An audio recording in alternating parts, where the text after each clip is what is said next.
আমার বাংলাদেশের সীমান্তে একদিনে একটা জায়গায় দুইজনকে গুলি করে হত্যা করা হয়।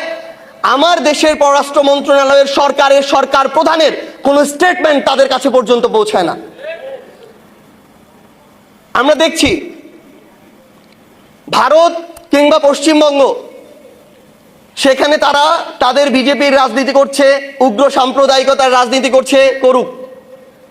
আমরা দেখছি এই রাজনীতিতে তারা যে পরিমাণে মুসলিম বিদ্বেষ নিয়ে এসেছে, যে পরিমাণে জ্বালাও পোড়াও করছে, খুন করছে, মানুষকে নির্যাতন করাটাকে বৈধ মনে করছে, এটাকেও তারা যখন বৈধতা দিচ্ছে, আমরা একজন নাগরিক হিসেবে, প্রতিবেশী রাষ্ট্র হিসেবে এই ধরনের মানবতা বিরোধী যে অপরাধগুলো, এগুলোতেও আমাদের মতামত দেওয়ার মতো সাহসিকতা আমরা দেখাতে পারছি না। সেটা তো পারছিই না, সেটা তাদের অভ্যন্তরীণ বিষয় বলে পাশ কাটিয়ে যাচ্ছি। উপরন্তু আমাদের দেশকে নিয়ে, আমাদের দেশের সার্বভৌমত্বকে নিয়ে, স্বাধীনতাকে নিয়ে, সীমান্তকে নিয়ে যা ইচ্ছা তা বলে বেড়ানোর পরও যখন আমাদের স্বরাষ্ট্রমন্ত্রী বলে যে একটা রাজ্যের প্রধান বলেছে, সরকার তো বলেনি, তখন আমাদের জন্য এটা লজ্জার বিষয়।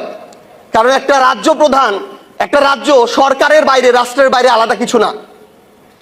কিন্তু আমরা ভারতকে উদ্দেশ্য করে স্পষ্ট করে কিছু কথা বলতে চাই। শুধু ভারত নয়, পুরো পৃথিবীতে আমরা কোনো রাষ্ট্র বিরোধী নই, আমরা ভারত বিদ্বেষীও নই। কিন্তু আমরা স্পষ্ট করে এটা বলতে চাই, শুধু ভারত নয়, পৃথিবীর যে কোনো দেশ আগামীতে যদি বাংলাদেশের দিকে আধিপত্যবাদের চোখ দিয়ে তাকাতে চায়, শোষণের মানসিকতা দিয়ে বন্ধুত্ব গড়তে চায়, সেই দেশের সাথে বাংলাদেশের কোনোদিন বন্ধুত্ব সম্ভব না। তারা